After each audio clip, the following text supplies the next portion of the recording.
segunda y última mesa de tertulia literaria del programa de Telenegra. Queríamos que el festival durara un montón de días, pero el tiempo vuela y bueno, como nosotros hemos conocido desde la austeridad, de 2 meses, 6, 7 y 8 de noviembre tenemos un festival de cine, vamos, seguimos bien. En esta mesa de tertulia literaria, ayer hicimos unas pinceladas que ya sabíamos, en la primera mesa de las 10 de la mañana de ayer, ya sabíamos que se nos iba a quedar, pues eso, lo que ocurre. Y decidimos en el programa organizar esta segunda mesa para profundizar en pues exactamente lo que nosotros nos hemos preguntado, mitos y realidad de los servicios de inteligencia, que se cuece, que se tece, que se cocina, y con Aldo de la Mano, ella es escritora y además comisaria del Festival de Capa Samoa, nos moderará esta mesa, os presentará de nuevo a Pedro Monterrado y a Fernando Martínez Valle, que ayer nos acompañaron, y con ellos vamos a disfrutar. Y sobre todo, bueno, tenemos la oportunidad de conocer una visión muchísimo más amplia, una profesión que ellos han llevado durante toda su vida y poder hacer preguntas, pues eso de lo que algunas cosas, pues bueno, todavía pues estamos hablando en esa realidad muy negra. Gracias y vamos a disfrutar con ellos.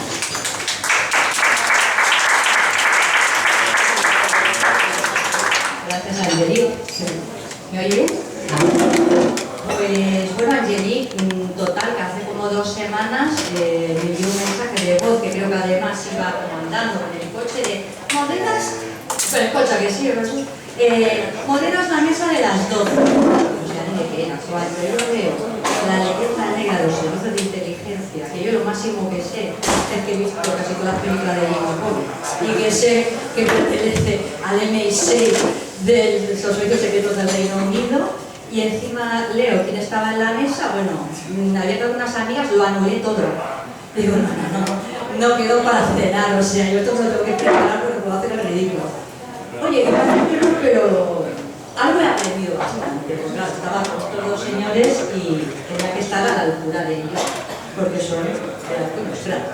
Porque realmente poco más había de, pues, no sé, del catalán Garbo, ¿no? Que es muy famoso, Joan Pujol, o aquella que se hizo pasar de secretaria para el asesinato del México, el León Trotsky, ¿no? Que se llamaba África de las Heras, pero poco más había.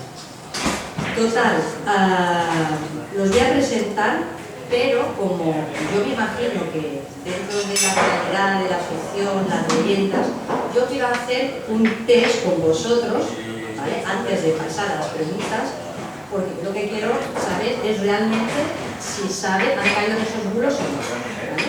Bueno, pues presento aquí a mi derecha a Gabriel Montes Vado. Él es licenciado en Geografía e Historia por la Universidad Complutense de Madrid y militar en reserva. Retirado, con 25 años de experiencia en unidades de inteligencia y seguridad, y es autor de muchas novelas, aunque aquí las que vamos a encontrar son en La boca del león y Falsa Batalla. ¿Vale? Luego también ha escrito Guardianes de Falso Edén, la Kennedy, ¿no? Este es un ensayo. Secretario de Estado, muy personal, el tránsito de teatro, así lo mucho. Colaborador del programa EFE, Radio Ayer y Hoy Mañana y Planeta Solar. Y mucho más, para abreviar. Aquí, a mi izquierda, Fernando Martínez Lainez, que casi no necesita presentación. Ya sabéis que es periodista, redactor en jefe de la agencia EFE en varios países, entre Gran Bretaña, Cuba, Unión Soviética, Argentina, que estuvo 2 décadas. Además de escritor, una larga trayectoria como ensayista, columnista, redactor de diarios, director de varios programas de Radio Nacional de España, reportero y guionista en Radio y Televisión Española. Se especializó, la verdad es que fue pionero, porque se especializó en novela negra, escribió algo de novela negra ya en los 70, ¿no? Le cogiste la beca a Montalbán, ¿no? En 1982 estuvo nominado al Premio Planeta por su novela de Ian Anderson y ha escrito, es que innumerable, ha escrito muchísimos libros. El último es una de los que no hemos podido tener aquí, que recoge una serie de relatos, de historias. Aquí el que tenemos es Top Secret, que recoge el último siglo sobre espionaje y que os aconsejo. Y antes de hacer ya las preguntas, os la quiero hacer a vosotros. Entonces vamos a hacer una pequeña prueba, ¿vale? Con la mano derecha quiero que me respondáis si creéis que es verdad, y con la izquierda, si es una leyenda, es mentira. Vamos a hacer una prueba. Por ejemplo, Mata Hari fue una mujer espía real o leyenda. Derecha, verdad. Vale. ¿Estáis de acuerdo que fue verdad, no? Esta era una prueba. Siguiente. Los servicios de inteligencia son creados para atender básicamente fines políticos y militares de sus gobiernos. ¿Qué creéis? ¿Sí? Mira, anotando, Voy a ver lo que vamos a hacer. Menos mal que lo hemos traído a ellos, Me van a sacar de... Dicen que sí. Segunda pregunta. Los sectores donde se reclutan más espías son el ejército y la policía. ¿Qué creéis? ¿Que no? Que no.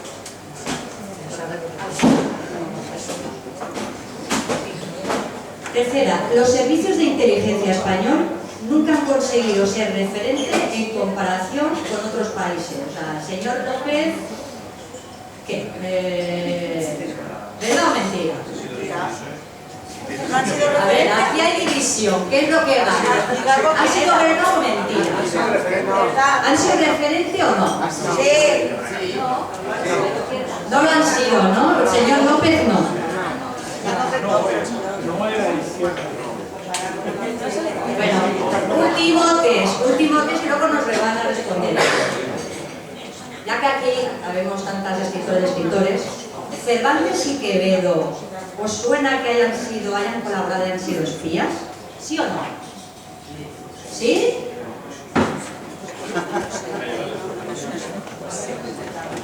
Vamos a empezar a ver porque está aquí ligado. Te voy a hacer una pregunta. ¿Los servicios de inteligencia son creados para atender fines políticos y militares de sus gobiernos o tienen más finalidades? Esas dos se descubren, pero tienen muchas más. De hecho, los servicios de inteligencia, bueno, hay que decir que en España, hasta que no llega el general Manglano a los del CSIC, no se considera que los hay un verdadero servicio de inteligencia. ¿Ahora? Perdón. Te decía que en España, hasta que no llega el general Manglano, el teniente coronel, pero luego general Manglano al CSIC, al antiguo CSIC, no se puede considerar que hay un verdadero servicio de inteligencia, porque lo que había antes era un CSIC primigenio de la Unión del Alto Estado Mayor y del CSE, de Carrero Blanco, y estos eran servicios gestionables. Entonces, lo que hacen los servicios de inteligencia en todos los países democráticos, sobre todo, es integrar, proteger a las empresas, a los ciudadanos de atentados terroristas y demás. Pero, ¿qué ocurre? Que quien da las directrices del plan general de inteligencia son los políticos, el gobierno de turno. Y entonces, hablamos ayer un poco de lo que es el ciclo de inteligencia. Los políticos le piden al servicio de inteligencia información sobre determinados temas cada año. No quiere decir que el servicio no recopile información de todo, pero especialmente de esos temas. Los agentes operativos, agentes de campo, los satélites, fuentes abiertas, fuentes encubiertas, todo. Se coge esa información y llegan a los analistas. Los analistas lo que hacen es convertir esa información en bruto en inteligencia. ¿Qué es inteligencia? Pues información digerida ya que se le puede dar a los políticos para que puedan tomar decisiones.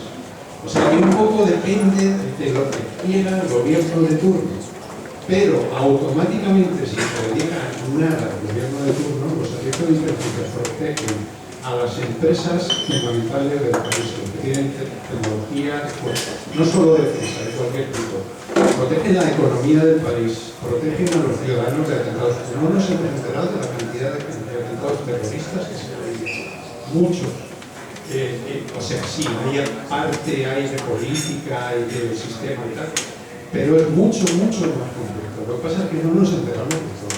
Pero los servicios de inteligencia modernos están para el servicio de la sociedad. Y aquella también, porque para la policía hace unas cosas. Y la policía tiene un toque, no puede llegar porque depende también de fuerzas. Entonces, ¿qué hacen los servicios de inteligencia? Pues cosas que no puede hacer la policía. Un servicio de inteligencia puede engañar, puede chantajear, por ejemplo, para darle una vuelta a una gente, si le pillan en un renuncio por algún bufo económico, porque le han pillado con un interés sexual o cualquier cosa, no van a tener el más mínimo escrúpulo y chantajearle para darle una vuelta, si lo quieren convertir en agente de ley. Y me dirán, eso a veces lo hace la policía también, que coge a delincuentes y le dicen, si tú colaboras con nosotros, voy a olvidar esta cosa. Sí, pero los servicios de inteligencia es mucho más complicado que eso. O sea, no lo que hablamos de la ética, entre comillas, y eso no lo puede hacer la policía, y cosas más. Pero los servicios de inteligencia son integrales, seguridad integral. Que advertirse de política, sí, que el sistema, sí, pero los ciudadanos también, ¿no? O sea, lo que es el conjunto de la sociedad. ¿Lo hacen porque son? No, lo hacen porque están al servicio de la nación. Entonces lo hacen por eso. Que hay servicios oscuros en algunos países que hacen cosas que no se deben hacer, que la CIA es enorme y se habla de la CIA y tiene un problema con el estado profundo, el estado de la CIA, ¿no? Subterráneo, ¿no? Sí, eso ocurre en algunos servicios. Ocurrió con el KGB en Rusia, cuando sufrió la transformación de la Unión Soviética en Rusia. Pero bueno, esos son los grandes servicios. Aquí no hay servicios. Además, aquí están muy controlados los servicios. Es más, cuando pasó lo de las escuchas de Pegasus, destituyeron a la directora de CNI por partidos y se dan a 3.000. Fue un chivo expiatorio, porque ella no ordena lo que ordenó, sino se lo dicen los políticos. Pero bueno, eso es otro tema. Me refiero que sí, en parte sí, pero que es integral. No, porque también les he preguntado si realmente a nivel de reclutar básicamente es militares y policía o si cogen también ciudadanos, empresarios. Yo voy a poner un ejemplo. Yo estuve en la inteligencia nacional. Entonces, yo estaba en una unidad antiterrorista del ejército que se había creado en los años de plomo para proteger a gente muy amenazada. Y entonces de ahí me reclutaron, porque esa unidad la disolvieron por problemas con el Ministerio del Interior, entonces me reclutaron para la División de Inteligencia, para el Grupo Conjunto. Lo mismo hacen todos los servicios de inteligencia, tiran de gente que ya tenga cierta experiencia, que suelen ser militares, sobre todo operaciones especiales o una unidad de élite, también guardias civiles o policías, pero también civiles, pero sobre todo a nivel directivo, muchos universitarios. Les dan unos cursos de especialización y luego del centro operativo gente que tenga alguna característica especial, buenos cerrajeros, gente que sepa desactivar alarmas, ¿sí? Y ahí estamos dando pistas de cualquier cosa, o que tenga buenos informáticos, hackers, lo que sea. O sea, los servicios de inteligencia son pragmáticos y prácticos. Reclutan a quienes vienen periodistas, ¿sí? De forma encubierta. Claro, el periodista tiene la cobertura perfecta porque tiene que recoger la información para su periodista. Ya, vale todo. Y hay de todo tipo. Pero para agente operativo concretamente sí que reclutan gente, porque ser agente operativo es muy curioso. Luego si queréis hablamos de cómo son los cursos. Sí, claro. Fernando, le preguntábamos antes si el servicio de inteligencia español nunca ha conseguido ser referente en comparación con otros países. Y han dicho, el señor López, ese no se puede comparar, pero creo que tú no tienes la misma opinión, ¿a que no? Acércatelo bastante. Sí, antes de todas maneras, por lo que hemos hablado antes, me gustaría hacer una pequeña matización. Efectivamente, todo lo que ha dicho Adrián es así en relación con los gobiernos y en relación con la política. política, básicamente, porque en películas es la política y son los gobiernos monárquicos, hasta el extremo de que, por ejemplo, cuando los servicios de inteligencia tienen la verdad de lo que está pasando y el gobierno de turno, en muchos casos, los gobiernos realmente poderosos, no coinciden. Cuando esa opinión, digamos, del servicio de inteligencia no coincide con la opinión de los gobiernos se saltan a la torera del asunto y al final los servicios de inteligencia quedan marginados o simplemente se hace propaganda para que lo que dice el servicio de inteligencia no se siga. Me explico. El caso, por ejemplo, del 11 de septiembre, con las famosas armas de destrucción masiva. Los servicios de inteligencia, como son tontos, obviamente, cualquier persona metida en el asunto sabía o el análisis que se hacía desde el punto de vista de la inteligencia era que las armas de destrucción masiva pues no existían realmente. O sea, no había ninguna prueba real de que Hussein tuviera esa especie de arma de destrucción masiva que podían destruir el mundo, no sé qué. Aquí en España pasó lo mismo. O sea, la inteligencia española, y en este caso, era consciente de que eso era con su de inteligencia habían captado que no existía amenaza de destrucción masiva. Bueno, sin embargo, los gobiernos se lo metieron a la torera. Ni al final, ni la ONU, ni Viñeta. O sea, había que invadir Irak y luego ya veremos a ver lo que pasa. Y así funciona el mundo, ¿no? Pero esto es simplemente para ver que el servicio de inteligencia, efectivamente, como destaca Raúl, en definitiva son empleados de la política del gobierno. Y eso tiene que quedar muy claro. Actúan como funcionarios. Y cuando en un momento determinado el gobierno y el funcionariado entran en crisis, pues siempre es el gobierno el que tiene la última palabra, el que decide. Sobre todo tú eres especialista en una época de la inteligencia que es la que yo te expliqué para que veas que realmente España no se va a hacer referencia por referencia. Bueno, acá tiene, vamos a ver, todo esto depende del peso histórico y del peso real de una nación, de un país. En tiempos, cuando España fue muy poderosa, en el siglo XVI y XVII, pues evidentemente, a pesar de que los ingleses se han callado, los británicos se han callado y siguen mitificando sus historias, el gran servicio de inteligencia de aquella época era la sección de inteligencia español, que era un tiempo de Felipe II, cuando España mandaba. Entonces, había un organigrama, un servicio de inteligencia muy poderoso, en el extremo de que empezó ya incluso con los reyes católicos. Los primeros embajadores que se mandan a las cortes europeas son del tiempo de los reyes católicos. Y aquí en aquella época los embajadores tenían la obligación de ser espías, es decir, se les mandaba con todo el mundo sabía que un embajador tenía que desarrollar misiones de inteligencia en el país que le tocaba. Entonces, en ese sentido fue un punto de referencia pues, en su época total. Y además actuaba lo mismo en aquella época en Irlanda, o en Viena, o en Roma, en fin, era un servicio de inteligencia muy notable.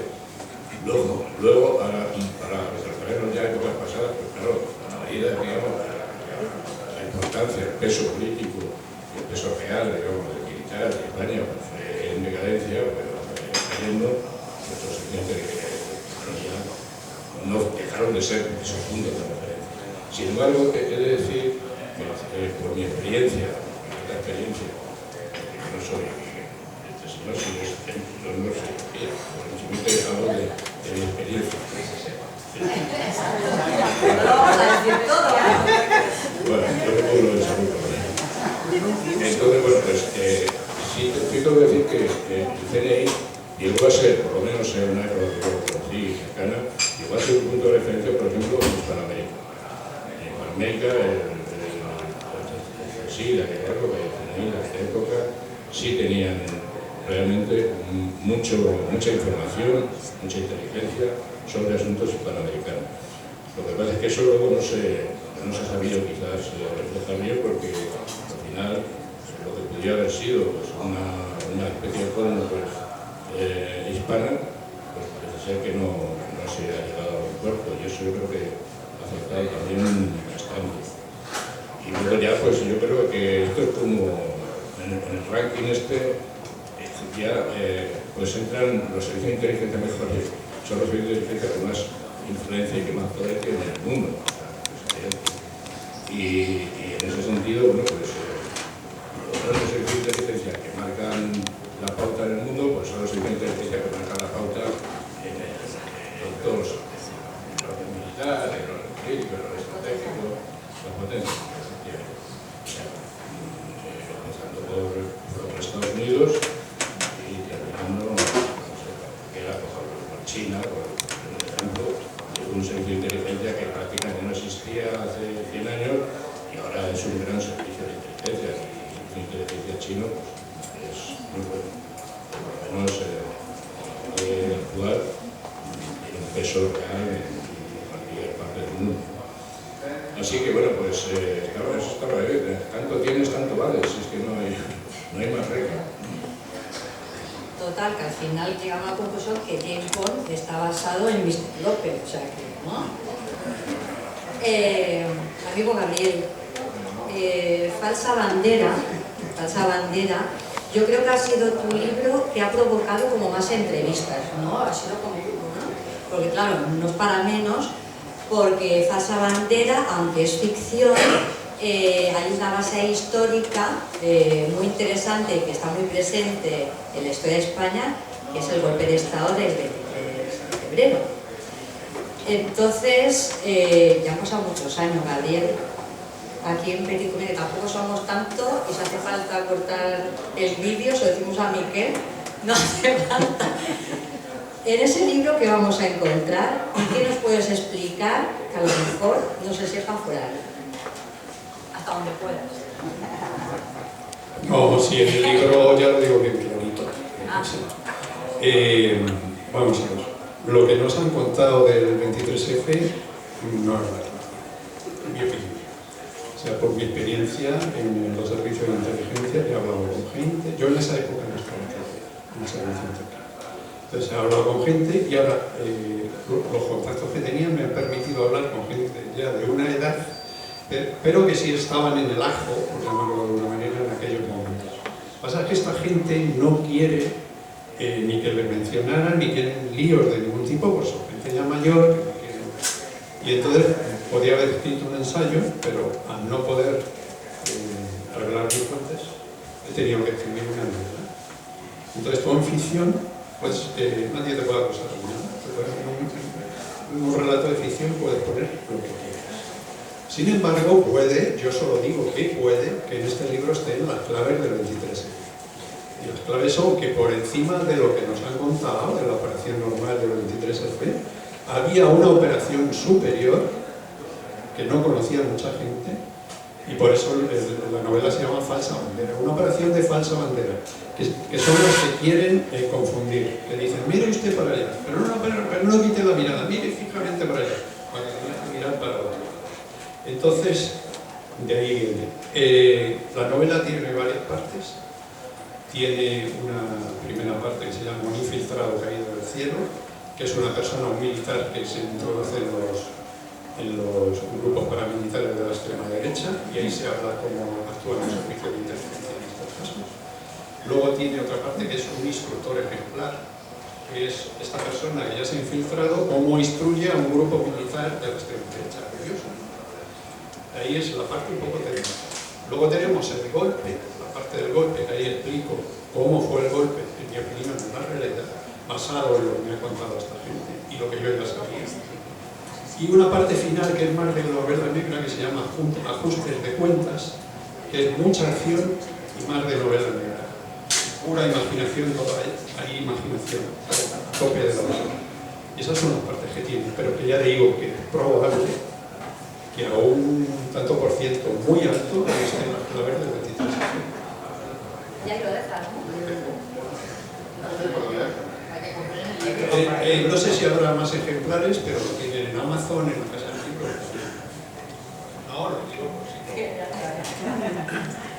Hablemos de otro libro que, aunque no esté aquí, para aquellos que os gustan la historia, está Espías del Imperio, que aunque no está aquí, lo podéis también adquirir, donde se habla precisamente, creo que es de la época de los servicios de inteligencia militar de los siglos XVI y XVII, ¿no?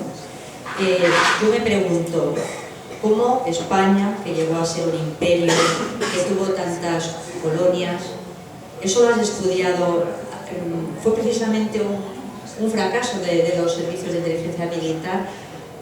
¿Cómo que no apoyó en eso? Un servicio que parece ser que en ese momento era referente. Sí, como he dicho antes, el servicio de inteligencia en aquella época de España español debía ser el mejor de Europa. Y de hecho utilizaba pues, fuentes increíbles, ¿no? Pero que eran muy conectadas además con la milicia, con la milicia y con la intelectualidad. Porque, por ejemplo, España es quizás el país que más escritores, grandes escritores ha dado que han trabajado en misiones de inteligencia ocasionales. Entonces, digamos, la cuestión del espionaje profesional casi no se daba en aquella época, no existían las grandes agentes de inteligencia tal y como las entendemos ahora. Pero sí es los agentes o los confidentes o los espías, por entenderlo, pues se les contrataba para una determinada misión y normalmente luego a lo mejor ya pues, desaparecían del mapa y no volvían a intervenir. Pero en el caso de España es muy notable que a través de una enorme talla pues colaborara en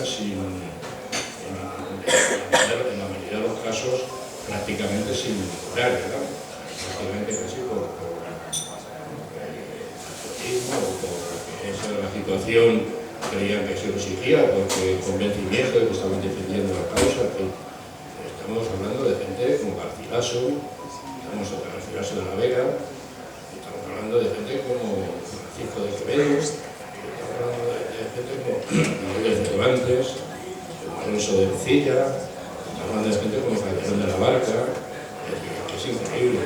Entonces, esta gente que en muchos casos, como digo, eran militares, eran soldados, que se les encargaba determinada misión, oye, ¿por qué no vamos a hacer, por qué no vas a tierra de moros a ver qué está pasando allí y tal? Que con su espada o se disfrazaba lógicamente para pasar desapercibido y llegaba a tierra de moros o informal, tierra de moros o tierra de lo que fuera, amigo del momento. Y allí se daba el pellejo y Cervantes hizo eso. Entonces, después de una peripecia 5 años cautivo, en las prisiones de Argel, no hemos dejado, pues resulta que Cervantes, cuando llega a España, él encarga una misión que además consistía, arriesgadísima, porque consistía en volver otra vez al mismo sitio donde no había estado cautivo, donde habían apaleado, donde el primo había pasado muy mal, y volver otra vez a las proximidades de Argel, aquí a informar sobre un asunto que tenía que ver con las galeras turcas que periódicamente pues, llegaban al Mediterráneo y desde el Mediterráneo sembraban el terror en las costas españolas. Hay que tener en cuenta eso muy de cerca. Todo lo que es la costa mediterránea española, prácticamente desde Tarragona hasta Andalucía, que todo eso estaba en las incursiones de los corsarios piráticos de Berbería, Berberisco y las incursiones de la flota turca incluso estaban a la orden del día y entraban y se llevaban. Y por eso ya habrán observado que en muchísimos pueblos mediterráneos realmente las edificaciones, las casas no están cerca de la playa, están alejadas y en altura, porque en una madrugada llegaban las galeras turcas o las galeras berberiscas y se llevaban a media población de esclavos.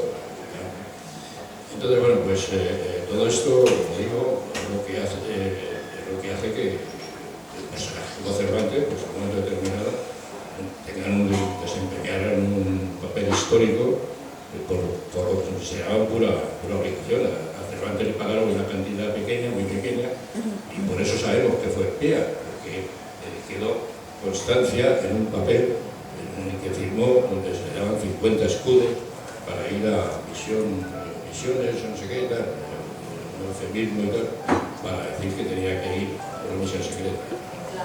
Claro. Y entonces, bueno, pues, pero hubo mucho, como digo, y eso es una característica muy importante de la historia secreta, digamos, española.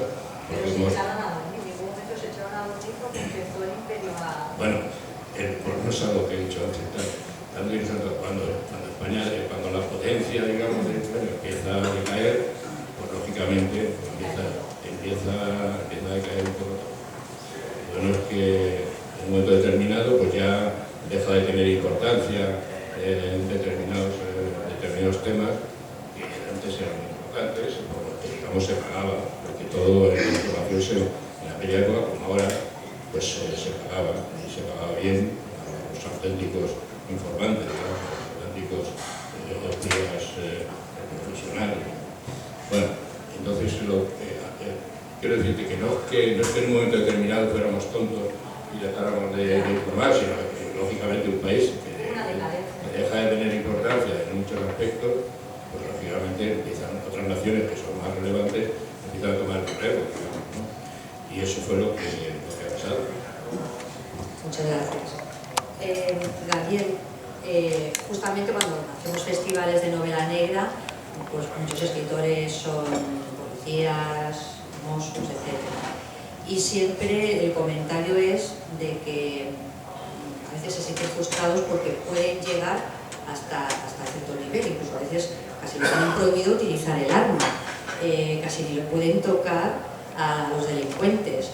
Pregunto, ¿la sociedad ha creado estos chicos buenos, que es la policía, que tienen que estar bajo la ley, pero también ha creado los chicos y las chicas malas, que están los servicios de inteligencia, para que sí que se salten la ley? Y hasta lo que tú sabes, ¿qué artimañas, qué pueden utilizar para conseguir un objetivo, saltándose la ley o haciendo lo que sea, hasta donde puedan? A ver, es que tienen otras reglas, son reglas diferentes. A ver, un agente operativo de inteligencia en general, cuando saca el arma es para usarlo, si no, no la saca. Cuando te instruyen, y te instruyen muy bien, sobre todo con el uso de pistola, lo primero que te dicen es: si no vas a usar el arma, no lo uses. No es el caso de la policía. Hasta dónde puede llegar la policía es lógico, porque están sujetos, policía judicial, están sujetos a unas normas. Pero un agente operativo que está operando, por ejemplo, en el Magreb, no está sujeto. Está sujeto donde, o sea, un agente operativo, ya he dicho antes, que la ética, entre comillas, si tiene que engañar, si tiene que hacer lo que sea, si tiene que hacerse pasar por un personaje. Eso, claro, la policía lo hacen los infiltrados y lo hacen por localización judicial y tal. Por ejemplo, en los servicios de inteligencia en general hay una cosa que se llama entrevistas operativas, que cuando la gente se hace pasar por lo que no es, se puede hacer pasar por un estudiante, por un directivo de una empresa, por lo que sea, para sacar información. Luego hay otra cosa que no hace la policía, lógicamente no digo que aquí se haga ni se deje de hacer, por eso, en general, las penetraciones, o sea, entrar en un edificio donde hay información, donde puede haber unos papeles o cualquier cosa, o un ordenador, aprovechando que el inquilino de ese edificio está fuera, está de vacaciones, de fin de semana, pues eso se llama penetración. Y eso es un equipo que entra y entran como los del CSI, con todo cubierto para no dejar huellas. Ahora, como hay teléfonos, pues graban todo para dejarlo exactamente como estaba. Antiguamente se usaba por la red, una foto por la red. Esa gente entra, pero esa gente que entra está apoyada por un equipo de seguridad inmediata alrededor de la casa. Otro de una seguridad no tan inmediata, exterior, un poco más abierta. Y además, la persona que mora en ese edificio, otro equipo operativo la está controlando por si se le ocurre volver. O sea, simplemente para entrar en una casa, ¿no? Eso no lo hace la policía. Yo no voy a decir que se haga aquí, no se haga aquí. Yo digo que los servicios de inteligencia lo hacen. Y bueno, ha habido noticias, ¿no?, que gente, a lo mejor una examante de rey que le estaba intentando extorsionar y de golpe porrazo le desapareció imposible en la casa. Yo ahí lo dejo. Entonces, se puede hacer también, por ejemplo, si sospechas que hay una base terrorista y lo quieres confirmar, pues aprovechando que no hay nadie en la casa o en la nave o donde sea. Eso lo hace la policía normalmente. Lo tiene que hacer con una autorización judicial y la autorización judicial tiene que estar justificada. Entonces, los servicios de inteligencia también en España lo controla un juez en el Tribunal Supremo. Luego hay policías que están ahí, pueden saltarse las normas y entrar en un edificio o en una casa sin autorización judicial. Lo pueden hacer, pero ya ellos están jugando. Los servicios de inteligencia se sepan. En los cursos de agente operativo, alguna de las misiones, por ejemplo, tipo es: tiene que entrar usted en un edificio con seguridad, ir a la planta tal y en el despacho tal hay un pisapapeles, tráigalo. Entonces allá te las arreglas. Las misiones difíciles no pasa nada porque no se completan, pero tienes que hacer un informe cómo has hecho las cosas hasta donde has llegado. Ya el instructor valorará si eres apto o no. Lo ideal es que aparezca con el pisapapeles. Otra cosa que te pueden hacer para que te hagas una idea de cómo son los servicios de inteligencia. Te pueden decir, estás en el centro de Madrid o de Barcelona y te dicen: le quiero ver a usted dentro de 3 horas con una cantidad determinada de droga. Y usted no es consumidor, pero sabemos que no. Pero en 3 horas tiene que estar usted con cocaína, con lo que sea, búsquese en la vida. Y luego me hace un informe de cómo la conseguido. Da igual, es que tengo un amigo que consume y me lo ha facilitado. Estupendo, has hecho la misión. Pero lo tienes que justificar. Te pueden dejar, porque veas, te pueden dejar en la puerta de una sucursal bancaria y te dicen: la directora o el director de esta sucursal bancaria, quiero saber lo que puedas conseguir, lo máximo que puedas conseguir de esta persona. Y te sueltan ahí y ya te pasa. O sea, esto te dice un poco de por dónde van los tiros, a lo que se dedican los servicios de inteligencia. Un servicio de inteligencia te tienes que hacer pasar por, tienes que ser intuitivo, tienes que ser un poco avanzado, pero tampoco le gusta a la gente que sea demasiado avanzada. La gente equilibrada. Pero que no, las pruebas, por ejemplo, una prueba que me hicieron, no, esto fue en el curso de información de la Guardia Civil, no fue en el agente operativo. Me dicen: entre usted en ese restaurante y tiene que conseguir que le saquen en volandas la gente de ahí, que le echen, pero que no lleguen a llamar a la policía. Bueno, pues en el restaurante había una actriz, le eché una charla del hambre en el mundo y no sé qué y tal, y me sacaron. Sin llamar a la policía. ¿Por qué te hacen estas cosas? Pues porque a veces hay que distraer a la gente para que están montando un número, en la zona principal alguien entre correas. Y tienen que ser capaces de tener. No son pruebas porque sí. Esto da una idea de por dónde van los servicios de inteligencia. La policía, hay unidades especiales de la policía que casi hacen lo mismo. Depende, pero se las están jugando. Fernando, ¿dirías que en función del color del partido político que gobierna en cada momento hay cierta amabilidad o complicidad con los servicios de inteligencia? ¿Hay más posibilidad? De hecho, se dice que en la transición hicieron un papel bastante importante porque estaban ahí entre Partido Comunista, PSOE, y parece ser que los servicios de inteligencia un poco dijeron: oye, a los americanos les interesa mucho el Partido Comunista, quizás esto del PSOE y tal, de la camisa a cuadros, sea más interesante. Sí, por supuesto, el caso del partido político, que en un momento determinado rige la política del país, o está, digamos, tiene una influencia decisiva, todo eso, los servicios de inteligencia al final, como hemos dicho, obedecen las instrucciones políticas y obedecen las instrucciones del gobierno. Entonces, cuanta más influencia tiene un gobierno en la política general, pues esa influencia repercute, digamos, no, de una manera práctica, repercute efectivamente desgraciadamente, en la deriva de los servicios de inteligencia del momento, los servicios de espionaje de inteligencia del momento. Y además es que no puede ser casi de otra manera, porque el ideal sería tener unos servicios de inteligencia donde efectivamente estuviera el servicio del Estado, pero que el Estado representara todas las capas. Todo eso en la práctica no se da. Empezando porque son los políticos los que designan a los jefes de los servicios de inteligencia. Y entonces, si son los políticos los que de una u otra influyen, designan a la inteligencia, los jefes de los servicios de inteligencia tampoco son tontos, ya saben por dónde va el castigo. Y saben perfectamente lo que si quieren, y si el caso de que la cosa tenga mucha disonancia, pues simplemente se lo releva y se pone a otro. O sea que sí, el marcaje político, digamos, el marcaje de los partidos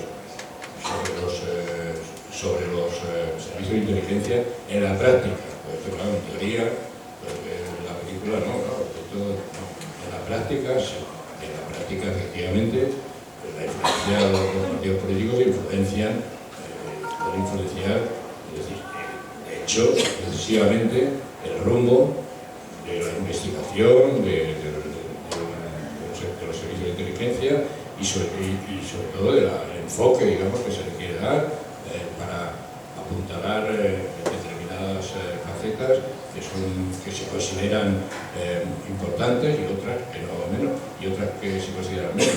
De hecho, eso lo sabe Javier perfectamente, hay un plan anual de todos los servicios de inteligencia que se les da como una especie de plantilla de cuáles van a ser, digamos, o de instrucciones de qué es lo en qué van a trabajar los servicios de inteligencia básicamente ese año, por el periodo de tiempo que se marque.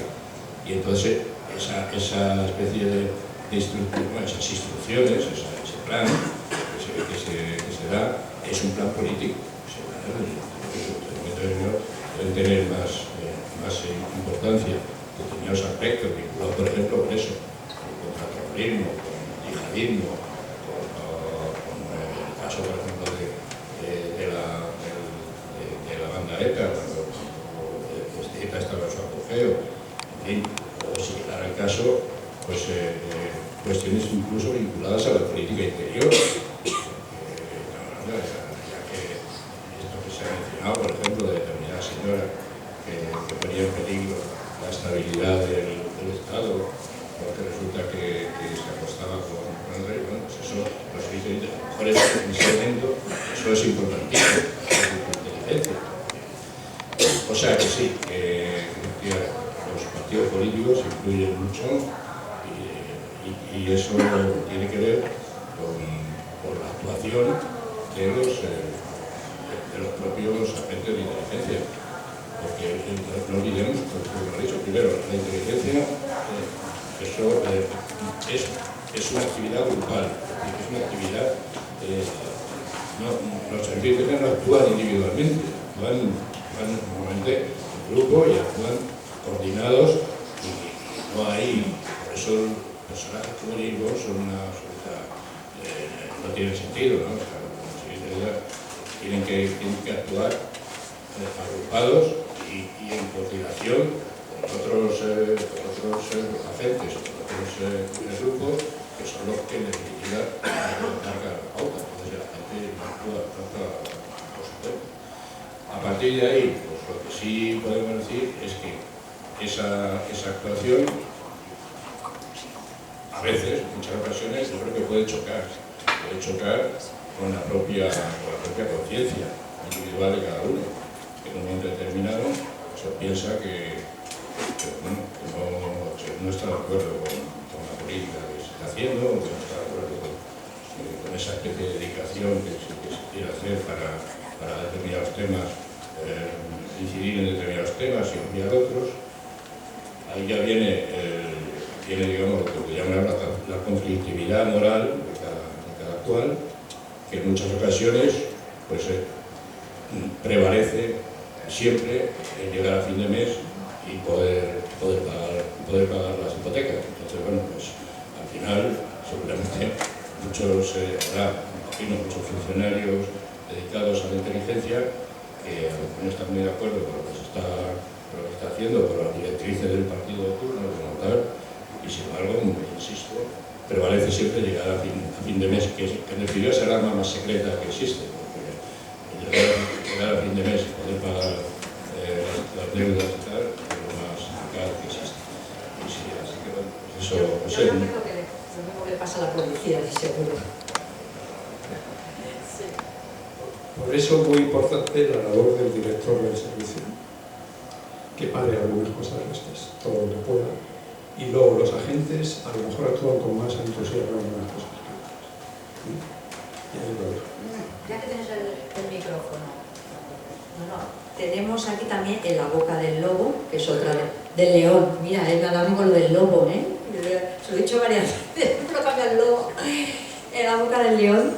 Ya explicaste ayer la diferencia, ¿no?, que había de un asesino a contrato a un asesino a sueldo, ¿no? ¿Cuál es, no sé, cómo dirías tú que este libro, en qué se diferencia de otros que has escrito, o qué se puede encontrar aspectos que en otros libros tú no encontrarías? Esa peculiaridad, ¿no?, de tuya. Bueno, es una novela negra, pero desde el punto de vista del asesino. Está en este caso un asesino por contrato, que le contratan para matar gente, y es meterse en la mente del asesino. O sea, el escritor en ese momento es el asesino, planifica los asesinatos. Por supuesto se tiene que documentar. Yo había tratado, dejémoslo así, con algún asesino por contrato, pero tuve que profundizar en informarme y documentarme, porque bueno, pues son muy peculiares, ¿no?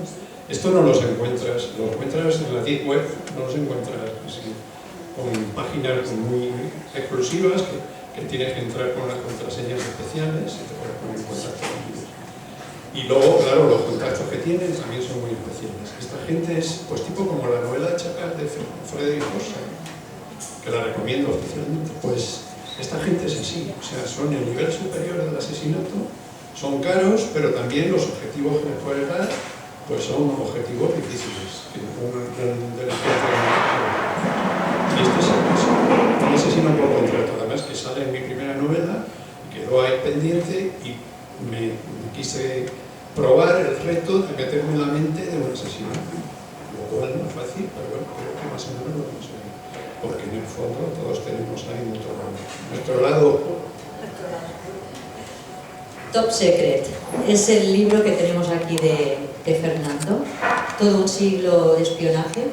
¿Puedes explicar, sin hacer spoiler, un poquito de qué va este libro? Sí, vale, pues el libro es un recorrido por el mundo del espionaje desde la Primera Guerra Mundial hasta nuestro día, prácticamente.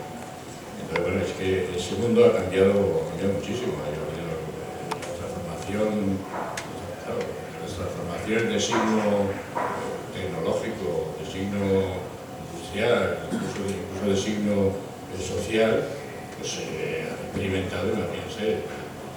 Todo eso se ha reflejado de manera clara en los servicios de inteligencia, los servicios de espionaje. Entonces, ahora hay cosas que nos parecen casi de ciencia ficción, cosas increíbles, ¿no? Hace la Primera Guerra Mundial, nos analiza una hora y ahí dice, bueno, esto es medio muy rudimentario desde el punto de vista de las comunicaciones, que ahora simplemente imagínense que esto que estamos nosotros hablando aquí lo están perfectamente oyendo, si quieren, en cualquier momento. O sea, tú mismo estás y nos están viendo aquí y están oyendo con absoluta claridad lo que estamos diciendo, ¿no? Y lo que estamos diciendo aquí en su casa y en la casa del vecino, o sea, que eso ya funciona así. Entonces, bueno, pues a partir de ahí la inteligencia, la mayor agencia de inteligencia que tienen los estadounidenses, por ejemplo, ya no es la CIA, es la National Security Agency, la Agencia de Seguridad Nacional, que es la agencia que informa desde el espacio. Entonces, lo que llaman el SAN Int, que es la inteligencia de señales que se llamaba antes, es la inteligencia electrónica, la inteligencia del espacio.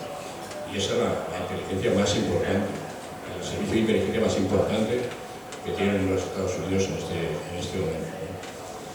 Y así todos, pero hay, por ejemplo, cosas que efectivamente, aunque, como bien decía también Gabriel en la intervención de ayer, cada servicio de inteligencia va a su aire porque en definitiva no hay, se pisan unos a otros las informaciones y tal igual.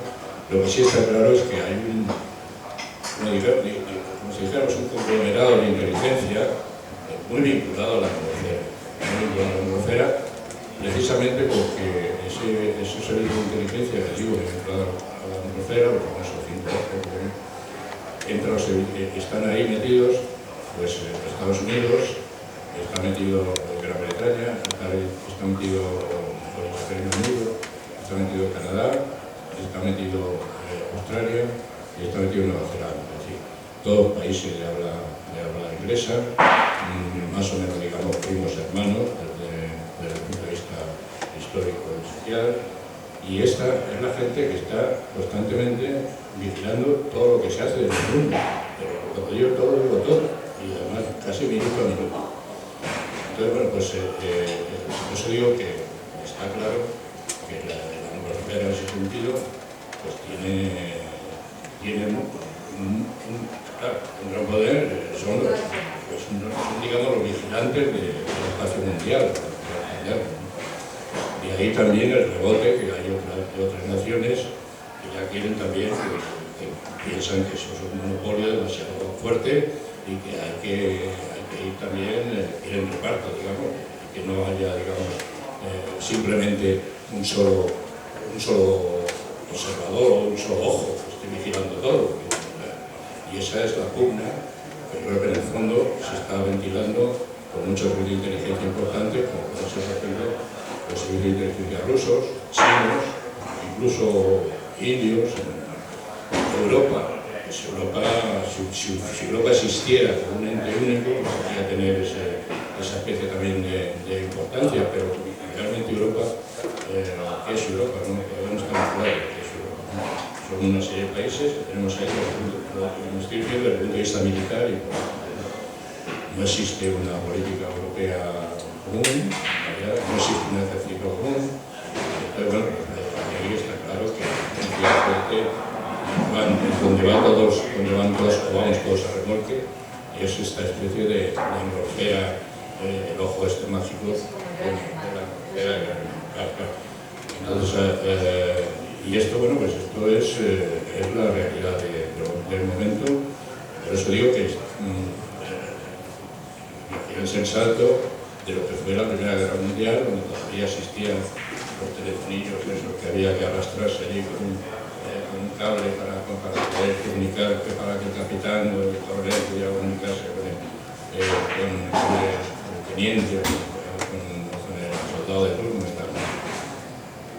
Eso es un poco lo que he intentado reflejar en este libro, ¿no? Esa especie de evolución fantástica, así realmente, digo, fantástica, tal y como está planteado actualmente el mundo.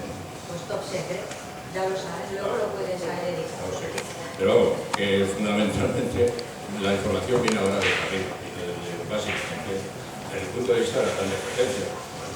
Obviamente, a lo mejor hay un servicio de información ¿qué voy a decir yo?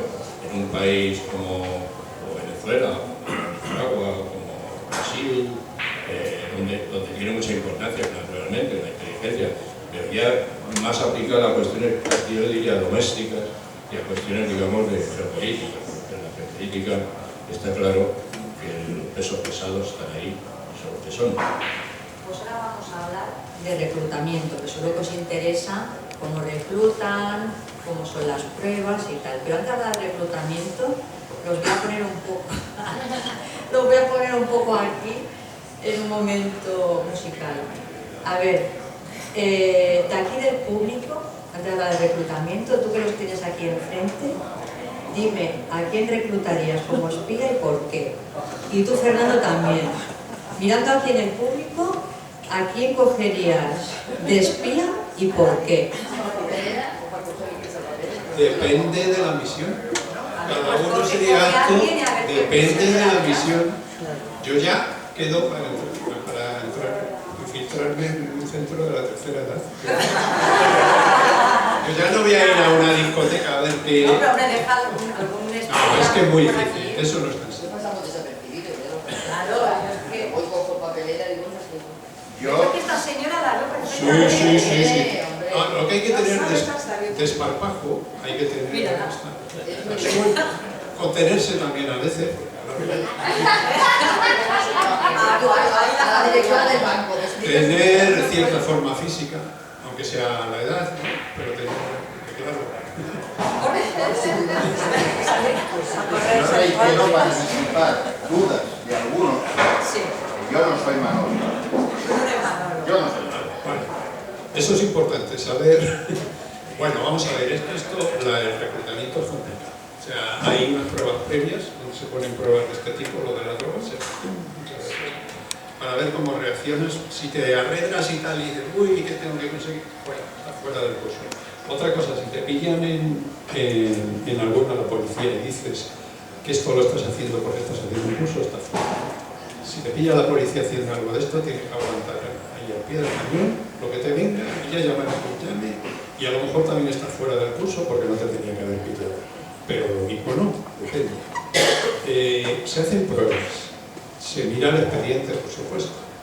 Si no tienen una base de tu estado físico, porque en las fuerzas del Cuerpo de Seguridad del Estado y en el Ejército hay pruebas físicas que ellos la pueden mirar, y que tienen, pues que las hacen. Te hacen entrevistas, te hacen incluso pruebas psicológicas, que es el curso, sin ninguna. Ahí es la clínica total ya. La preselección también es dura, pero el curso es duro. Porque, a ver, te hacen, por ejemplo, una fase tonta, que es conocimiento de ciudad, una tontería, conocer Madrid o Barcelona. Entonces te sueltan y te llega un instructor y te dice, ¿está usted? ¿Dónde está? ¿Y qué calles hay al frente? ¿Y qué líneas de metro llegan aquí? Y porque un agente operativo en la ciudad que actúe se tiene que saber de memoria. Yo siempre Google Maps así. Los principales, no digo de todas las estaciones, pero más o menos tener en la cabeza la red de metro y los principales autobuses, no todos. Y la red ferroviaria, aquí, tiene que estar. Entonces en esa prueba, pues te están diciendo, y además te dicen, está prohibido que en esta prueba usted entre en un bar a tomar algo. Mucha gente entra en el bar y como hay alguien vigilándole, fuera del curso. O sea, también, fíjate tú qué tontería. Bueno, el curso es duro por las pruebas que te estoy diciendo. Otra prueba que te hacen, por ejemplo, en casi todos los servicios, aquí se hace, es que te sueltan en medio del monte. Si por ejemplo el curso es en Madrid, te sueltan en 100 y pico kilómetros en medio del monte, sin documentación, sin teléfono, sin nada, sin dinero, sin nada, y te sueltan a lo mejor a las 8 de la tarde y te dice el instructor, le quiero ver mañana en una cafetería de tal calle a tal hora. Suele ser a primera hora. Allá te las arreglas. Bueno, cuando me la hicieron a mí, pues yo como soy soldado también, pues infantería además, pues me subí a una zona elevada y allá al fondo vi unas luces, a unos kilómetros, como o sea, ya se puede contar, porque hace muchos años.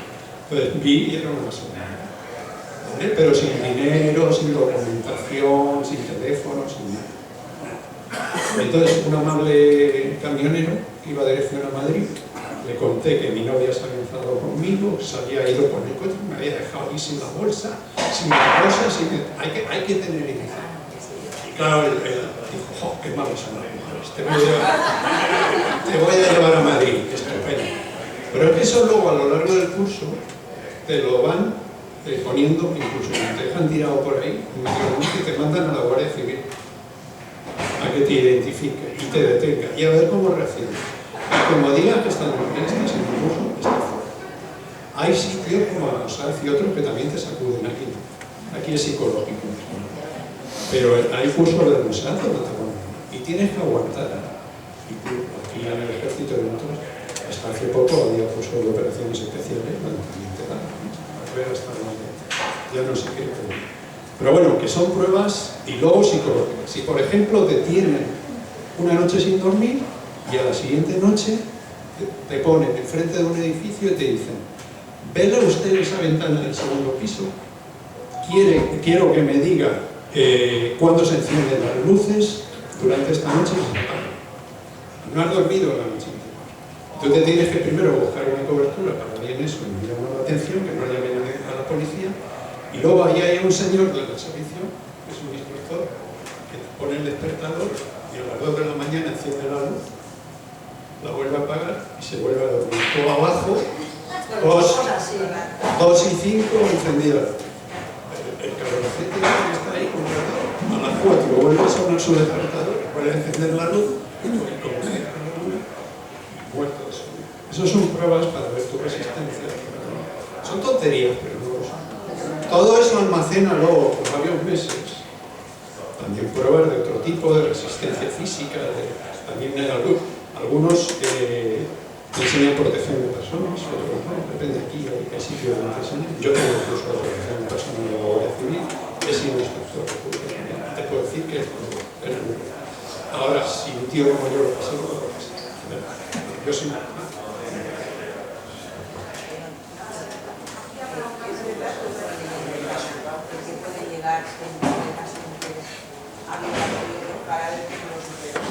No, eso aquí puede haber, no. Puede haber algún... No, esto aquí no está autorizado. No está autorizado. Se supone que tú tienes que ser capaz de gestionar eso. A veces te puede... No, eso no entiendo. Pero sí te puede, la misión puede ser sobre todo una mujer de buena fe engatusar a algún... A eso iba yo. Y al revés, nosotros teníamos una chica, una guardia civil, que era agente operativo, que no fue. O sea, funcionario que iba a pedirle algo empezaba a babear y sacaba. Pero que teníamos un chico que ocurrió lo mismo. O sea que en los servicios de inteligencia se utiliza todo y vale todo, pero la policía también lo hace. O sea, si tienes un agente de los Mossos que sea graciada y tal, y sabes que por mandarla mejor, no sabes que hay un funcionario, oye, pues aprovechas, además de mujer, se aprovecha todo. Ahora, eso de... no, hasta ese punto. Habrás oído, y a lo mejor, no sé si la CIA en un momento así eufórico, pero no, eso es un poco de... O sea, te estás diciendo que en los servicios de inteligencia también tenemos techo de cristal y que solo nos quieren si somos monas seductoras y tal. Explícame bien eso. He dicho que tanto a los chicos monos como a las chicas monas se les utiliza cuando hay que utilizar. Pero no, James Bond es un circo, es una mentira, es un cómic. James Bond, el mejor agente operativo es el gris, el hombre gris que entra y sale y no deja de estar. No, lo que estoy diciendo es que, por ejemplo, en un coche llama menos la atención una pareja que dos hombres o una mujer. Entonces, una pareja llama más. Y que en un momento dado, a lo mejor, los agentes se tienen que dar un besito para disimular. Se podrán y punto. Aunque no sean pareja ni tengan nada que ver. Pero me refiero que se trata de no llamar la atención y tener una cobertura de todo. Y para ahí vale todo.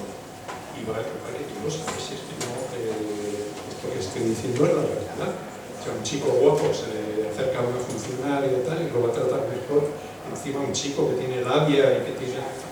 Eso es.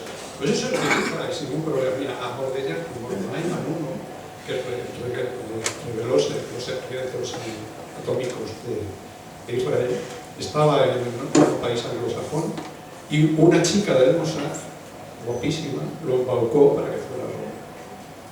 Y le costó y tal, pero al final, como la chica era una crack, se lo llevó a Roma y allí lo secuestró aquí, el Departamento de Operaciones Especiales del Mossad, y ahora está en la cárcel. Eso ocurre. Mira, si un agente extranjero tiene una debilidad de cualquier tipo, económica, sexual, si le pillas en un renuncio, por ejemplo, y no quiere que se sepa, eso se utiliza sin ningún motivo. O trabajas para nosotros y te damos la vuelta, o esto se va. Y en los servicios de inteligencia no hay escrúpulos. Igual que si tienes que pagar dinero, lo pagas, sin ningún problema. Si tienes que pagar a un agente extranjero para que dé información, tienes que pagar dinero, lo pagas. Para eso están los fondos de reserva. Y así todo. O sea, los servicios de inteligencia, por eso la policía se queda corta. Pasamos a las preguntas del público. ¿Hay micrófonos o no? Yo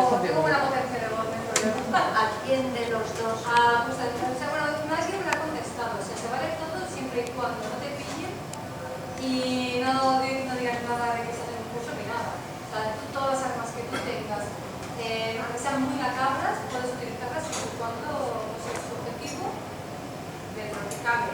No hagas algo que la pueda liar en todo el grupo o joder al equipo, pero puedes hacer. Dentro no, tampoco se quiere psicópata ni nada. Ni se quiere, por ejemplo, gente con problemas así mentales. No, yo me refería más que, por ejemplo, me imagino yo, te llegan a crecer a un sitio y dices, bueno, si tengo cierta labia o puedo conseguir ciertas cosas, o tener un pensamiento más detallado, pues una cosa ya, sé que se puede hacer todo, siempre y cuando no te límite. Exactamente, no hay límite, y luego, claro, sí hay una límite. O sea, a ver, secuestrar, Tampoco moler a golpes a la persona. O sea, poder moler a golpes en un momento dado un terrorista, en determinado, no digo que aquí sea, digo que sí hace. Le pueden meter en un contenedor que está disimulado como una oficina o lo que sea, y someterlo a la tortura. Eso se hace con algún terrorista, eso sí se hace, no digo que no, pero sí se hace, eso se ha hecho. Y se hace. Pero con gente normal. Yo me imaginaba de, por ejemplo, en una oficina, entrar, con toda la seguridad y todo eso, hay más maneras, más, o sea, tú estás haciendo un allanamiento, realmente. O sea, claro, es lo que estamos hablando, no estoy diciendo de secuestrar al desocular, ya no te pillen. La clave es que no llaman la atención y que no te pillen.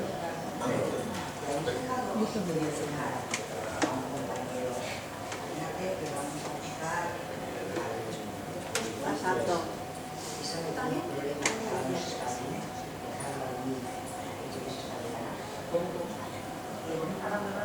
Exacto, que en un caso en el que estés investigando, pues resulta que se ha complicado todo y tienes que dejar a compañero allí para que se salga solo.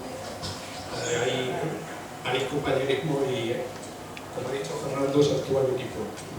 Yo fui agente operativo unos años y luego mandé un equipo que eran 8 personas. Entonces actúa en equipo, tú no dejas tirar a nadie si se puede, si no hay más remedio. Por ejemplo, yo recuerdo un caso que había alguien dentro de una furgoneta haciendo fotos con un objetivo y debió de cometer el fallo de moverse mucho, ¿no? Y bueno, se movió, llegó a la policía, lo quitamos a ningún punto, sin decir que era el servicio, lo quitamos de mundo. No dejas tirado a nadie. Ahora, si en un momento dado tienes que dejar tirado a alguien, por eso están las pruebas que acabo de decir antes. Te detiene la policía y tú aguantas el tirón ahí. Ya llamará a alguien y tú, si estás en el calabozo, pues aguantas. A eso te pagan. Oye, si no, vete a otro trabajo. Y lo que hay, porque ya llaman a alguien o ya te sacarán y si estás una semana, pues te aguantas. Y si estás un mes, también. Aquí el compañero quería hacer una pregunta, no sé a quién. A cualquiera de los dos. La CIA tiene una limitación, creo que es que no puede actuar dentro de Estados Unidos para el servicio español. ¿Puede espiar a los españoles? ¿Tiene alguna limitación de ese tipo o no? Una de las características del CNI, por ejemplo, es que es un servicio de inteligencia, de inteligencia, que controla, digamos, tanto el espionaje, la mar o la acción exterior como la acción interior. Esto no es muy frecuente en los grandes servicios en los países con grandes servicios de inteligencia. Por ejemplo, en Francia, en Inglaterra, como saben, hay 2 servicios de inteligencia, hasta el MI5, el MI6, el MI5 que se encarga del espionaje y el MI6 que se encarga del espionaje en el exterior. En la Unión Soviética antigua existía, digamos, el KGB tenía esa dualidad, pero actualmente también está dividido en el FSB, que es un servicio de inteligencia que podríamos entender interior, para el contraespionaje interior, y otro servicio de inteligencia que es el SVR, que está dedicado a la acción exterior. Entonces hay que añadir que en el caso de Rusia, sigue funcionando muy bien y utilizar pues, el mejor servicio de inteligencia en estos momentos, que fue ya en la Guerra Fría, que es el GRU, le llaman el GRU. El GRU era la inteligencia militar. La inteligencia militar en la Unión Soviética se potenció muchísimo. De hecho, la mayoría de los grandes espías estos que sonaron durante la Guerra Fría y tal, eran gente que trabajaba para el GRU, el Servicio de Inteligencia Militar.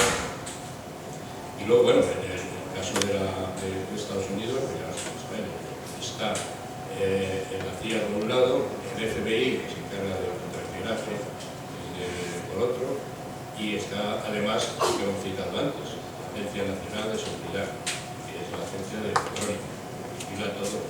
¿Y por qué se los separa? ¿Qué ventaja o contra tiene que haya dos servicios públicos?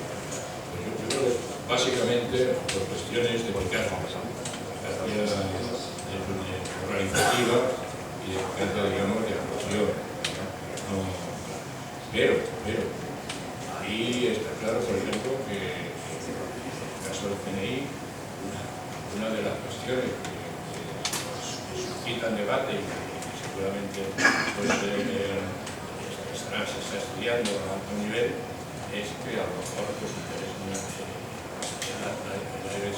la unificación esta del CNI. Hay personas que la están discutiendo, han discutido simplemente. Y en el caso, además de... Luego también está el asunto de que muchos de estos servicios, grandes servicios de espionaje, luego tienen multitud de pequeños servicios de inteligencia que actúan también de manera a veces un tanto descoordinada. Por ejemplo, en el CNI sabe que es el que controla la información interior, digamos, la información exterior. Sin embargo, la policía tiene su servicio de inteligencia propio, la Guardia Civil tiene un servicio de inteligencia propio, seguramente los Mossos de Escuadra aquí en Cataluña tienen un servicio de inteligencia propio, en la chancha y tal, el servicio de, por ejemplo, de vigilancia aduanera en España funciona también aparte. Es decir, frente a, o junto a esa especie de unificación, no crean que es un bloque tan sólido en ocasiones, porque hay muchísima información que se maneja y que no pasa, digamos, por el control directo del CNI.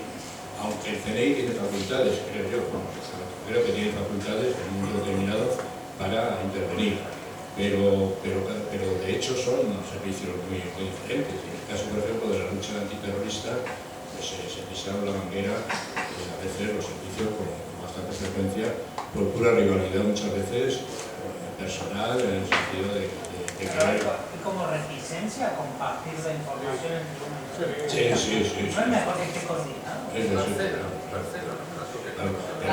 Pero eso existe, por ejemplo, mucho más. Claro, eso existe, por ejemplo, en todos los sentidos.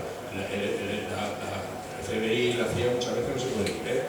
Y de hecho es una de las causas del 11S de septiembre, precisamente tiene que ver con esa especie de diligencia desde el punto de vista personal, incluso. Y lo mismo pasa con el M5 y el M6. Y seguramente, no sé, se dice en el sentido más homogéneo, que puede ser el israelí, pero también tiene, radicalmente, el Mossad se encarga en teoría de las operaciones exteriores y de otros asuntos innombrables, por entendernos, y luego hay un servicio también de contraespionaje dentro de Israel. Así que, bueno. Pero lo que ha dicho Fernando del 11S, que lleva muchas razones. A ver, el 11S se podía haber evitado. ¿Por qué? Porque la NSA detecta una casa de Al Qaeda en Yemen y lo tiene controlada la NSA electrónicamente. Y de ahí salen dos de los terroristas del 11S de viaje a Malasia, al Millar y al Hazi se llamaban. Estos van a una cumbre terrorista en Malasia. La NSA se lo dice a la CIA. La CIA los controla en Malasia. Mientras están en una reunión, entran en sus hoteles, les revienta los ordenadores, o sea, coge información y ve que en sus pasaportes ha visado a Estados Unidos. Oh, lo horror. Esto luego se le pierde un poco la pista, pero lo que tenía que haber hecho la CIA es comunicar al FBI que existían estos dos señores con visado. No se lo dijo, porque es que la idea que tiene la CIA del FBI es que se dedican a detener rápidamente y no profundizan, lo cual es cierto solamente. No se lo dicen al FBI. Estos dos señores aparecen en Estados Unidos, se apuntan, renuevan su carnet de conducir con sus verdaderos nombres, con lo mismo que habían tenido en Malasia, o sea, no era difícil. Se apuntan a clases de aviación con sus verdaderos nombres. Si se lo hubieran comunicado al FBI, por lo menos esta célula terrorista del 11S lo hubieran detenido y de ahí podían haber tirado de la mano. Pero claro, como es lo que dice Fernando, se llevan a matar y pues no se lo dijeron. Después del 11S se hizo una investigación y bueno, se han intentado corregir esa serie de cosas. O sea que ahí tenemos a la NSA, a la CIA y al FBI, cada uno con su parcela y la casa sin barrer. Entonces podían haber detenido fácilmente a estos dos terroristas y no lo hicieron, porque no se coordinaron. Bueno, pues esa cosa. ¿Tenemos tiempo para las dos preguntas? ¿Ya está? Vale, espera, que ahora aquí el compañero y luego allí. A mí me gustaría que repitieras tú una pregunta, si la he entendido bien, Sí. sobre la CIA y la transición. ¿Has hecho La una pregunta? CIA, no, la CIA no. Me parece Vale, sí. has Sí, dicho sí. que la CIA durante Sí. la transición intervino para poner aquí un presidente. ¿Es cierto? Es cierto, es cierto. ¿Es cierto? Sí, no les interesó el Partido Comunista, porque claro, ¿cómo iban a pensar los comunistas de Estados Unidos? Dijeron. Porque, a ver, leyendas urbanas relacionan a ese presidente con la CIA. Bueno, hizo un favorcillo, la verdad, poniéndolo. Esa era la pregunta, ¿no? Que la CIA tuvo una importancia enorme, la transición fue enorme, claro, sí. Y hay puntos que son oscuros, que bueno, se han ido abriendo la alfombra y que no interesa remover y tal, pero claro, la transición se hace básicamente con el diseño norteamericano. Hasta el extremo de que, por ejemplo, en España hay un plan con Carrero Blanco, está Carrero Blanco en el gobierno, donde se está pensando en fabricar la bomba atómica aquí en España. Y estaba muy avanzado el proyecto. Por eso los franceses incluso estaban de acuerdo, porque en ese momento De Gaulle pues, estaba de acuerdo con menos de boquilla. España sigue adelante con el proyecto los americanos se oponían ferozmente al asunto, a la proliferación nuclear, y el resultado final fue que Carrero Blanco murió como murió, lo sabemos, y a partir de ahí se acabó cualquier conato, digamos, de independencia nuclear española en el plano militar. Pero aparte de esto está claro que sí, que las bases aéreas navales norteamericanas están aquí, han funcionado o sea que no hay ningún secreto ni eso es así, la historia es así. Luego ya podemos, hay libros sobre eso, el periodista, sobre el tema, bueno, dando vueltas a lo que a determinados aspectos vinculados más detalle a lo que fue ese proceso que entendemos como una transición, pero está claro que en la transición, claro que sí, claro, tiene una influencia decisiva, claro que sí. Había una última pregunta. ¿Los infiltrados son espías? ¿Hay muchos? Más a nivel local, porque se pillan algunos infiltrados, pero quiero decir que hay pocos, o es que no los pillan. Infiltrados también los tiene la policía. Ah, vale. Respaldado por los jueces. Pero hay infiltrados en todas partes. En el caso de espionaje se llaman topos, más que infiltrados. El topo es el que orada por debajo de la tierra y hace que por donde están ellos se caiga todo. Pues los topos los servicios de inteligencia están mandando inteligencia a los contrarios y están haciendo que todas las operaciones de ese servicio se vayan a la derecha. Pero quiero decir, la inteligencia se llaman topos y en lo otro se llaman No, a veces infiltrados. también los inteligencia, por ejemplo, aquí el CNI y el CSIC tenían infiltrados, los tenían ellos, no los tenía la policía. En ese caso no se llaman topos, porque son infiltrados en el tal. Pero a nivel de servicio me refiero que cuando alguien le da la vuelta a un agente de servicio se le llama topo. Y eso hay casos, podríamos estar aquí toda la mañana y en todos los sitios, ¿eh? Sí. Los ha tenido el FBI, los ha tenido la CIA, los ha tenido el KGB, los ha tenido el SVR, luego los ha tenido el Mossad, es el que no los ha tenido, perdón, todos los hemos tenido nosotros. También hubo un sargento de la Guardia Civil en la cárcel, que había sido del CNI, por revelar a los rusos información sobre los agentes del CNI. O sea, los hay en todos lados. Esto está en la orden del día. Pero hay muchísimos, El porque aquí en mayor objetivo Cataluña... de un servicio de inteligencia es darle la vuelta a un agente contrario, uno de los mayores. Ese uno, y luego controlar a organizaciones terroristas. Cuando decíamos que es el prestigio del CNI, el CNI tiene mucho prestigio en temas de terrorismo internacionalmente. ¿Por qué? Porque estamos muy regados con el tema de ETA y Grapo. Y luego ya por inercia con Al-Qaeda y con el Estado Islámico. Entonces tiene mucho prestigio, ¿no? Como decíamos de la importancia.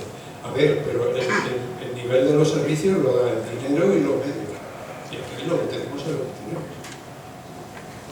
Una última pregunta que es de la jefa. Una última pregunta. En el caso de, para entrar, digamos, de las pruebas de los servicios de inteligencia, ¿qué hay mayor participación? ¿Entran más hombres que mujeres? ¿50%? ¿Qué ocurre aquí? ¿Qué quieres entrar?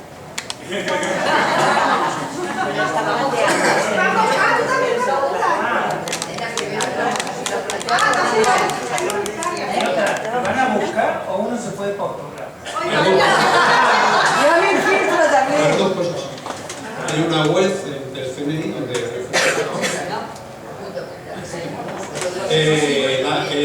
no se mira gente que si verde un cerrajero es una cerrajera cojonuda, da igual. Si tienes una hacker en verdad un hacker, da igual. ¿Qué más?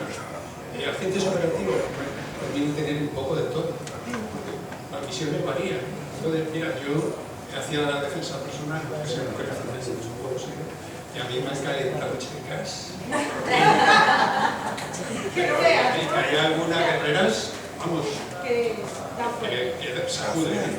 Y para todas las he visto con pistolas y fusil. Cuidadito, cuidadito. O sea, que estamos en un mundo donde eso ya físicamente pues no se les explica lo mismo en las pruebas, lógicamente, aunque hay algunas que también están, pero no, ahí no hay diferencias. ¿Eres válido? Pues ya está. Se intenta un poco con los operativos tener un poco de y no importa que sea incluso homosexual o persona. En un momento dado puede hablar. Es buena gente, en la vida que tenga privada, mientras no sea una cosa ya degenerada y fuera de... Ahí vale todo el mundo. De hecho, también viene bien, gente homosexual, ¿por qué no? Si van a ser buenos agentes operativos, si pueden meter en determinados ambientes que un heterosexual no se puede meter. ¿Por qué no? Eso no se puede. No, aquí es quien sea válido. Hombre, se suele un poco tener un poquito de todo. Y luego, claro, si no pasas el curso, ya puede ser chico, chica o lo que sea, es que no. El curso es fundamental. Y luego estar 2 años en prueba también. Porque hasta que no estás 2 años ejerciendo no se considera que tienes una mínima experiencia. Y ahí sí te hacen también alguna pruebecita a la leche. Te dejan los jefes de equipo, yo he sido jefe de equipo y me han dicho, este nuevo, pégale un repasito a ver cómo va. Y le dejaba a lo mejor en un sitio comprometido con otro que sí sabía detrás para que no. Y a mí me lo han dicho también. Y te dejan para ver cómo funciona. En esos 2 años te van probando. Poco a poco te van metiendo. Hay una cosa curiosa, antiguamente ahora no, pero en el metro, cuando alguna gente de curso que me gustaba mucho se metía en el metro, porque una gente cuando se va a ver con un activo suyo, como alguien que le da la información, puede estar toda la mañana cogiendo metro, autobús, cambiando al taxi, dándose para ver si le están siguiendo. Y da por supuesto siempre que le están siguiendo. Se mete en el metro, cambia de línea, entra del vagón, sale del vagón, se vuelve a meter, Entonces, en la época mía, porque ahora no, ahora hay comunicaciones del metro sin ningún problema, pero las transmisiones en mi época no salían al exterior, entonces tenía que meter a prácticamente todo el equipo con el tipejo y ir saliendo a las estaciones y entonces iba comunicando, he hecho otra puerta, la vías a meter. Y tenías que recorrer la línea por la superficie, te la tenías que saber por eso es lo que te he dicho antes, que tenías que conocer la línea de litro.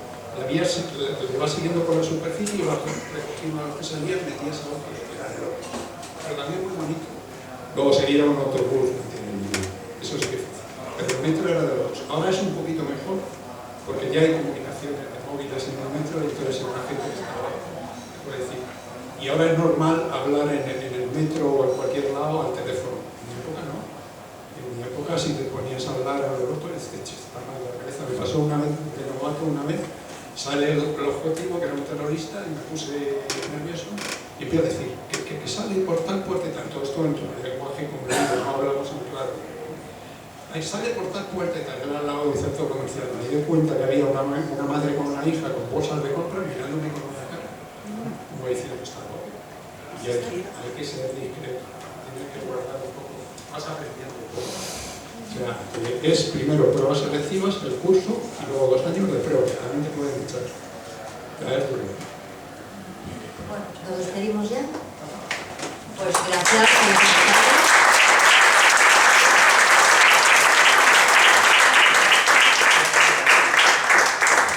Pues muchísimas gracias a esta última mesa que realmente ha merecido la pena. Teníamos muchas ganas, no sé si más de uno, más de dos.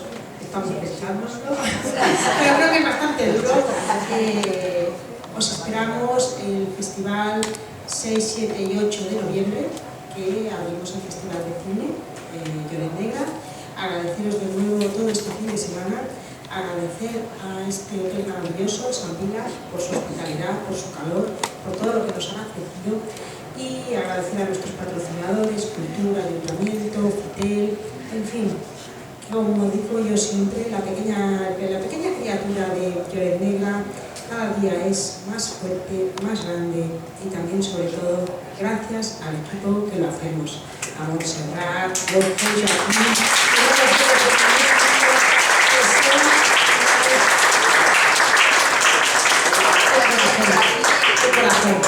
entonces, seguimos palpitando ese corazón para que palpite hoy, mañana y siempre. Gracias a esta maravillosa mesa también. Y bueno, y para los que deseéis, pues bueno, aquí tenéis a ellos los libros para que los podáis adquirir. Seguimos viajando. Gracias.